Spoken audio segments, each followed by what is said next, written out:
Ho, ho, ho!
Ho, ho, ho!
It's bedtime story time with Santa! The Littlest Shepherd by Siân Rowland. Now, let's meet Santa. Good evening, mums and dads, boys and girls. I can't believe it's Christmas Day. Busy night last night. But for now, I'm going to read another bedtime story, the last one in our collection of 25. This one's called The Littlest Shepherd by Siân Rowland.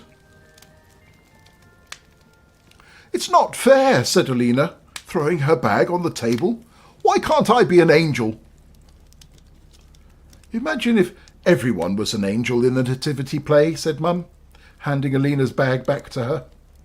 A whole stable full of halos and wings and no room for anyone else. Now go and put your bag away.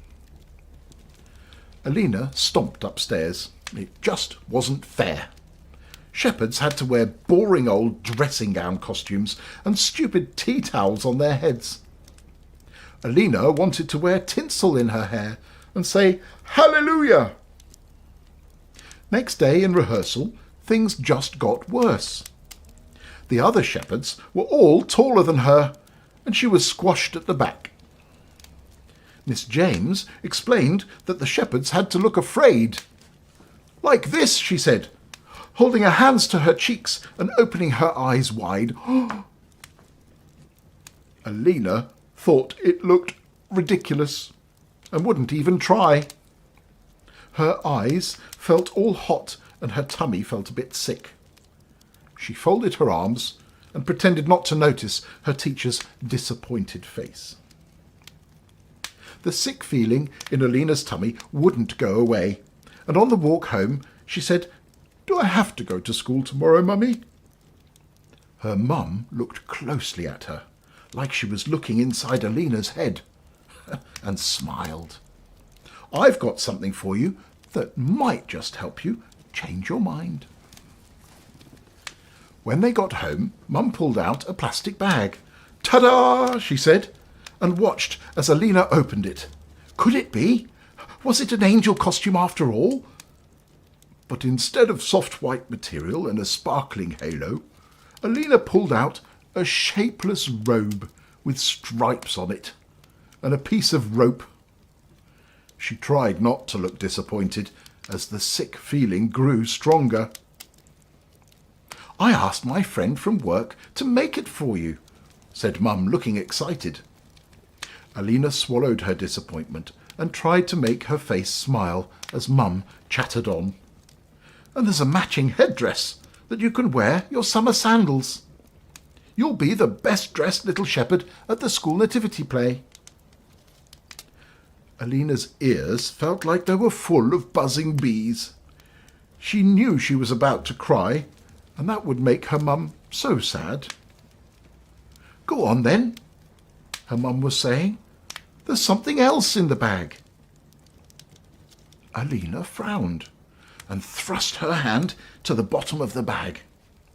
Her fingers touched something warm and soft.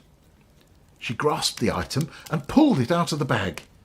And there, in her hands, was the sweetest, fluffiest, cuddly lamb she had ever seen.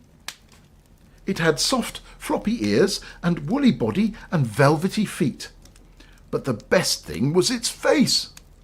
It had a little black nose and huge, shiny eyes, and a smile that seemed to say, Hello, I'm your new friend. Alina hugged her new friend tightly, and suddenly, being the littlest shepherd in the nativity play seemed the best thing in the world to be. Well, I'm afraid that's the last story, and it's time for bed again. But maybe I'll see you next year. Bye-bye for now, and thanks for watching. Bye-bye.